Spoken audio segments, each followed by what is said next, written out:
네, 안녕하세요. 권영찬 청년입니다.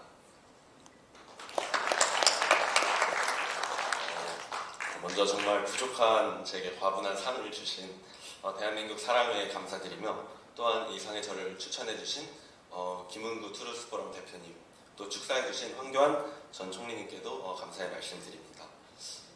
대학교 신입생 때 제 모습이 생각이 나는데요. 저는 사실 집과 학교, 교회만 오가며 조용히 학교 다니고 졸업해야지 이렇게 마음 먹었었던 기억이 나는데요.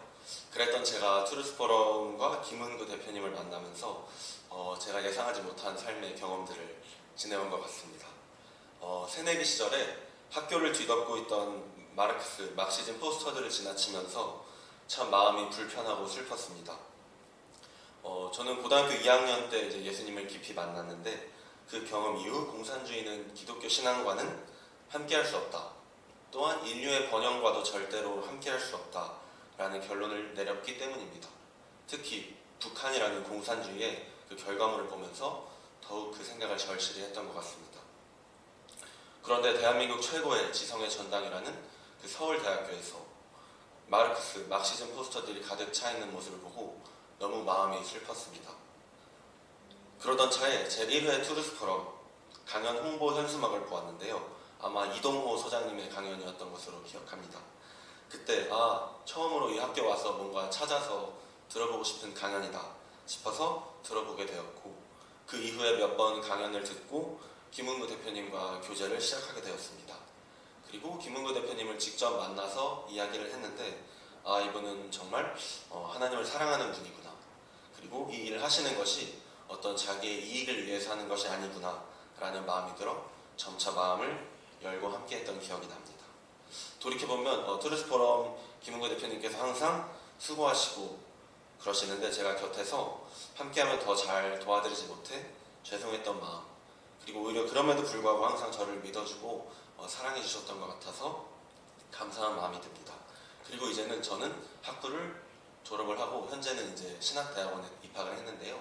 제 뒤를 이어서 서울대 학부생들이 또 이 바른 가치를 위해 싸워나갈 싸움을 계속하고 있는 후배들이 길러지고 있는 모습을 보아 참 감사한 생각입니다. 저는 투르스포럼 활동을 통해서 정말 많은 것들을 누리고 배웠는데요. 그 중에서 가장 감사한 것은 제가 우리나라의 국부 이승만 대통령에 대해서 더 깊이 그리고 자세히 배우게 되었다는 것입니다. 그분의 인생을 정말 공부해보면서 이분은 정말 하나님이 하셨다, 정말 초자연적인 섭리가 아니었다면 이건 설명할 수 없다 하는 그런 삶을 살다 가신 거라고 느꼈습니다.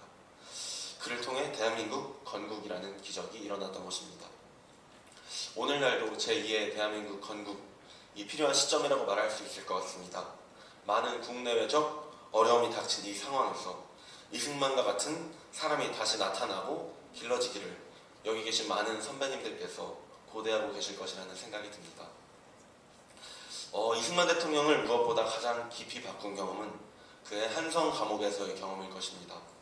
그것은 바로 그가 그 감옥에서 예수님을 자신의 구원주로 받아들인 경험이었습니다.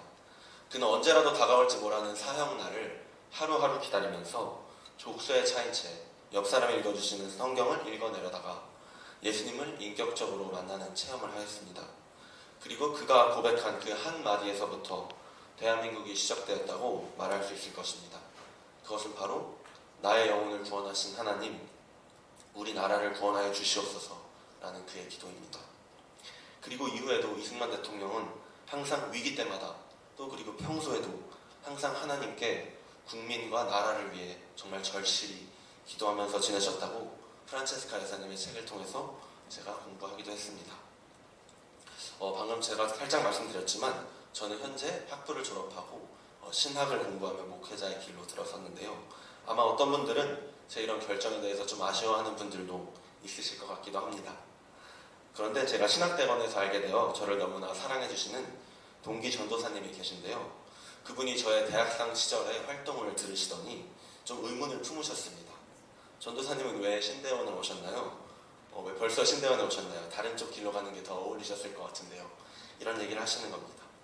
제가 농담으로 잠시 쉬러 왔습니다 뭐 이렇게 농담하기도 했는데요. 그런데 어느 날 제가 이제 간절히 기도할 제목들이 있어서 공항에 가서 기도를 하고 있었는데요. 그분과 카톡을 하다가 그분이 제가 공항에 있다는 걸 아시고 이렇게 물으셨습니다. 전도사님, 만약 30분 뒤에 전도사님이 이 자리에서 비행기를 타고 여기서 떠나신다면 무엇을 하고 싶으신가요? 네, 사실 그렇게 질문하셨지만 제가 받아들인 그분의 질문의 의미는 이것이었습니다. 영찬아, 너가 정말 곧 세상을 떠난다면 넌 무엇을 하고 싶니? 너가 정말 마음속 깊은 곳에서 가장 하고 싶은 것, 가장 말하고 싶은 것은 무엇이니? 라는 것이었죠. 저는 질문을 듣고 주저없이 그분께 답했습니다. 제가 만약에 30분 뒤에 이 세상을 떠나야 된다면 저는 제가 보이는 모든 사람들에게 말할 것이라는 것입니다. 뭐냐면 꼭 예수님 믿고 천국 가세요. 이 말을 꼭 하고 싶다는 것입니다. 꼭 예수님 믿고 천국 가세요. 네.